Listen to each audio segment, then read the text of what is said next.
Môre, môre, môre, kan julle glo, dit is middel van die week en die dinge van die kwartaal begin nou vinnig af te neem. En ja, dis lekker om vanmôre weer saam met julle elkeen te wees en in die stilte by die Here te lewe. En mag jy vanmôre die goedheid en die genade van Christus beleef deur die kragtige werk van die Heilige Gees. Ek wil graag vanmôre lees uit Efesiërs 5 en ek wil die eerste vers lees. Omdat julle kinders van God is en omdat hy julle liefhet, moet julle sy voorbeeld volg. Wow. Weet julle, ek is baie dankbaar dat ek 20 jaar gelede my bestuurslisensie gekry het. Want as ek vandag so hoor van ouers wat hulle kinders vat vir bestuurslisensies, dan is ek so verward, want daar is soveel nuwe reëls wat bygekom het in hierdie soortgenaamde kurrikulum, nê? Soos byvoorbeeld hierdie 5-punt waarnemings deesdae, wat jy nou by elke stop moet maak, voordat jy wegtrek, of voordat jy nog moet afdraai.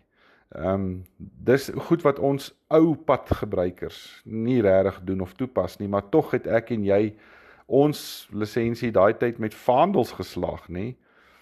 Maar die interessante vir my is dat die meeste van ons, nadat ons lisensies gekry het, meeste van die reëls nie meer toepas nie.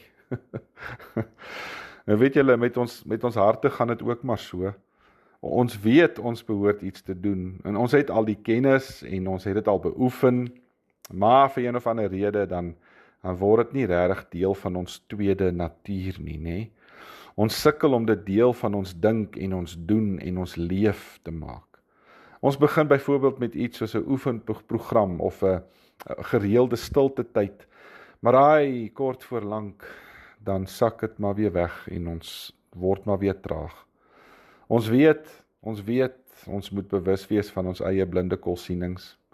En ons moet ook ander mense die geleentheid gee om hulle kante te stel, maar voordat jy jou kry, wil jy net weer jouself handhaaf en jy wil net jou kant van die saak stel en jy luister nie regtig na ander nie.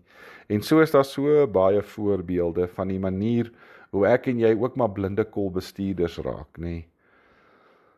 Dis hierdie ding wat Paulus sê, omdat julle kinders van God is, moet julle sy voorbeeld volg. Ons weet hierdie goed, ons ken dit. Maar wanneer ons by die lisensiekantore van die hemel wegstap, dan pas ons 3/4 van ons reëls nie meer toe nie.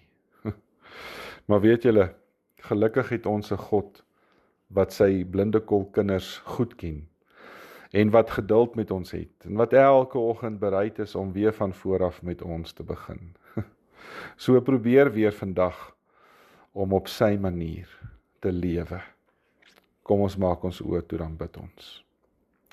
Hemelse Vader, ek wil nie net sien nie, maar ek wil ook doen wat U vra, en ek wil wees wat U wil hê ek moet. Help my daarmee, in die naam van Jesus. Amen. Baie dankie julle. Julle moet julle dag vreeslik baie geniet. Môre gaan ons vir oulaas praat vir hierdie kwartaal, maar ek sien julle dan. Totsiens.